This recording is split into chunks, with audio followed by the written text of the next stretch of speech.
Power of Awareness by Neville Goddard, Chapter 22, Persistence. And he said unto them, Which of you shall have a friend, and shall go unto him at midnight, and say unto him, Friend, lend me 3 loaves? For a friend of mine in his journey is come to me, and I have nothing to set before him. And he from within shall answer and say, Trouble me not, the door is now shut, and my children are with me in bed. I cannot rise and give thee. I say unto you, though he will not rise and give him, because he is his friend, yet because of his importunity he will rise and give him as many as he needeth. And I say unto you, Ask and it shall be given you, seek and ye shall find, knock and it shall be opened unto you. Luke 11:5-9. There are 3 principal characters in this quotation: you and the 2 friends mentioned. The first friend is a desired state of consciousness. Second friend is a desire seeking fulfillment. 3 is a symbol of wholeness, completion. Love symbolizes substance. The shut door symbolizes the senses which separate the seen from the unseen. Children in bed means ideas that are dormant. Inability to rise means a desired state of consciousness cannot rise to you, you must rise to it. Importunity means demanding persistency, a kind of brazen impudence. Ask, seek, and knock mean assuming the consciousness of already having what you desire.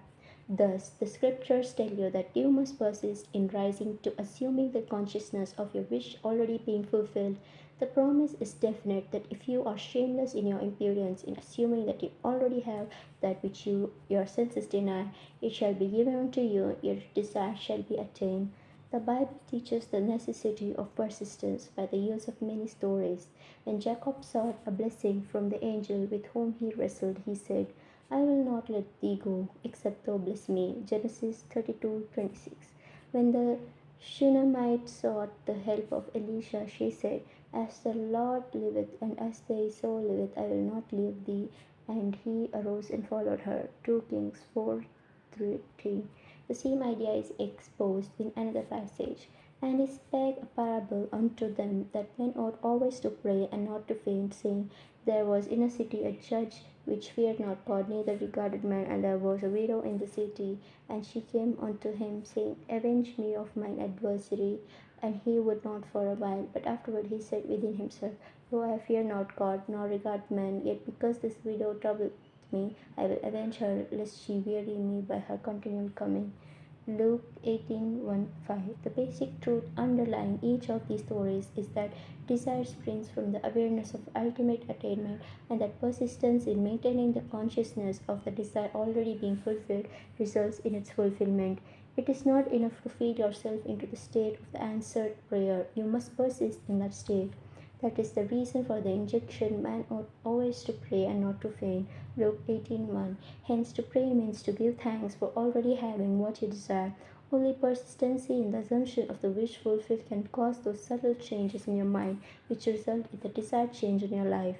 It matters not whether they be angels, Elisha, or reluctant judges, all must respond in harmony with your persistent assumption. When it appears that people other than yourself in your world do not act toward you as you would like, it is not due to reluctance on their part, but a lack of persistence in your assumption of your life already being as you want it to be.